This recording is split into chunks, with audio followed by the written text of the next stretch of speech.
In this video, Theo and I will discuss Peter Maurin's essay, Self-Employing Centers, which was published in the January 1935 edition of the New York Catholic Worker newspaper. The remedy for unemployment is employment, and there is no better employment than self-employment. Self-employing centers are small shops where repairs can be made and workers can be found to do work outside. With the self-employing centers could be connected houses of hospitality, where the self-employing workers could find shelter. This complicated world is too complicated to be dealt with in an efficient manner by specialized technicians. Specialized technicians, knowing more and more about less and less, do not know how to simplify a complicated world. We need less specialists and more encyclopedists, less masters of one trade and more jacks of all trades.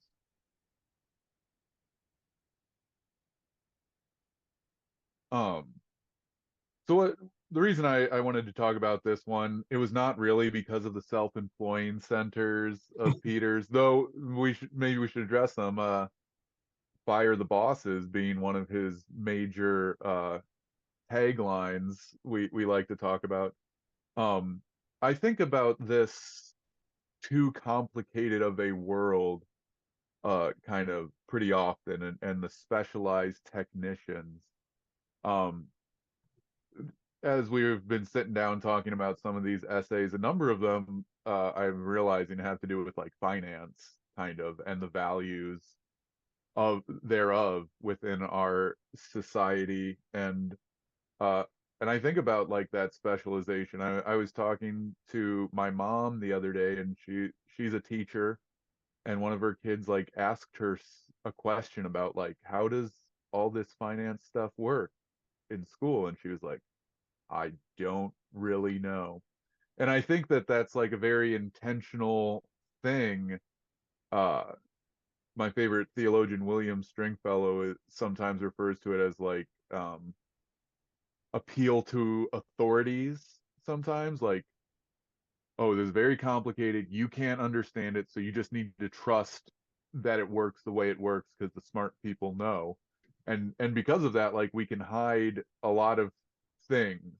um like when we've brought up in other videos, like the '08 Great Recession financial meltdown, like some of the stuff that caused that, like, are not even under, some of those financial tools aren't even like broadly understood within financial communities, was part of the problem.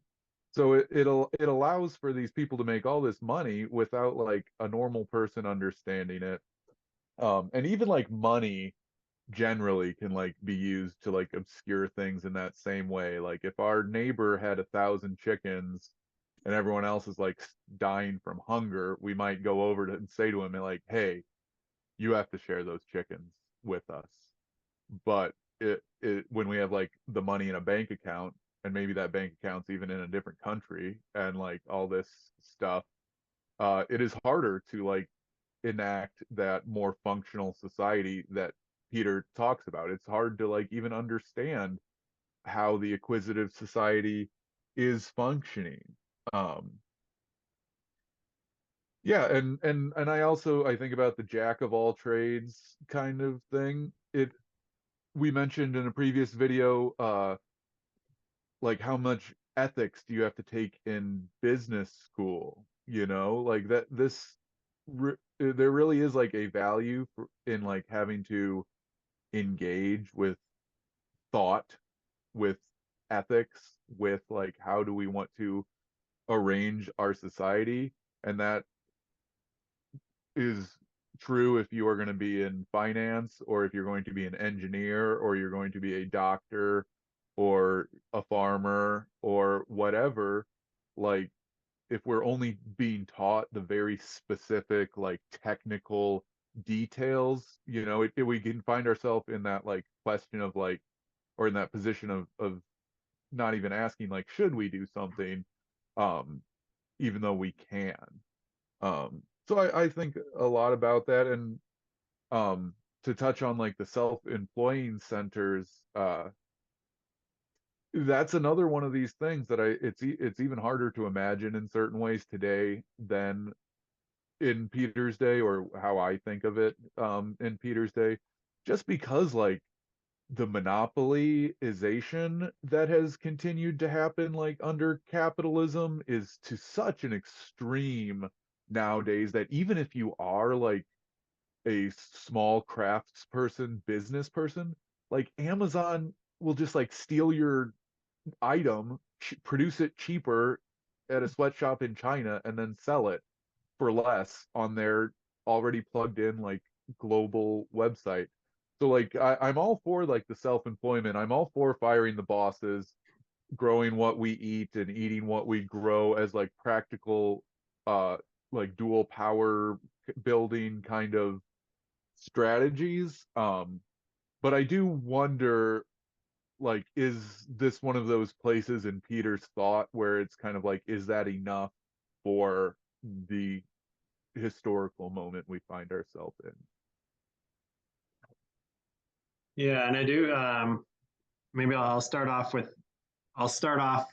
addressing um, the self-employing centers. Yeah, self-employing centers, and yeah, I wonder. I don't know what his real vision for that was, because obviously it did not happen. No Catholic worker started a self-employing center, but it almost sounds similar to like a workers co-op, where maybe the thought was at that time, even though there were factories that had specialization in tools, and that's one of the issues that's caused with the creation of factories is with their tools that are too expensive, it almost necessitates someone owning those, and then everyone else kind of just plugs in and specializes, which he also viewed as demeaning work, to just be kind of doing one little thing all day. But yeah, I kind of almost see the seeds here of like a cooperative place where tools that perhaps someone couldn't own by themselves, but they could be owned together and provide, allow workers to, I don't know, for lack of a better word, compete. But even that with Peter being a distributist, kind of viewing along with other Catholic distributists of his day, like Chesterton, moving away from a capitalist society where ownership and ownership of the means of production is with the few. Um, One thing that they do that Peter doesn't is often talk about the steps to get there. So I have a feeling if Chesterton was kind of riffing off this essay or one of the other distributists of this time period, they would probably be they would go back to what Peter said in another essay that we've looked at, the moneylender's dole, which is, well, he talks about it mainly going to bankers, but in that video we talked about how it's also going to large corporations, and we talked about this large subsidizing that happens of large corporations, and so those almost need to go together, because if people are paid too little, or the corporation's also being subsidized through federal dollars because it's a job creator, then it doesn't allow individuals to do work that's probably better quality. And as just added, now that's complicated by the fact that a lot less manufacturing happens here, and it's just being produced in another country where it can be even done cheaper than it was when people were being exploited here. Um, when it comes to his notion of specialization and a jack of all trades, it seems to be something that he comes to time and again. I know he uses this critique also in education, that people who get their PhDs in economics, all they know is economics, or if they get their, people specialize. And I think he's getting to this also when it comes to people and their knowledge outside of, in the work world, so to speak, or in the production world, that they're specializing without knowing the broader picture, or how finances at with a school work, or and I think in some other essays that we'll hopefully get to one of these days, Peter was a great fan of Mortimer Adler, and his curriculum during this time period at the University of Chicago that would come to be known as the great books of the Western world, and that college shouldn't be a place where, at least the four-year university shouldn't be a place where someone's going to just specialize in something, but they should be well read and kind of the works that created our civilization, whether they, and all the books that are a part of that, they kind of go back to Greek culture through Roman culture through certain Augustine, Aquinas, Shakespeare, and Calvin, and all the rest. So it's not that it's saying all of their thought is good. It's some of it's supposed to be viewed better than others, but it's how we got here today. Obviously, now a justified critique of that curriculum would be that it's almost exclusively white men and is missing huge portions of history and thought that have also influenced us. But I do think there's something, at least, to that notion that an education should be more inclusive. And as we mentioned, all these essays, we see how they all fit together. But in a previous essay that we discussed, Peter was talking about how education becomes just a service to the bankers. We're preparing people for the bankers' world. And when that's the case, then people aren't being taught the broader, how we got here in the broader sense. And as Peter likes to say, it's not until we understand how we got here that we can make decisions about where to go.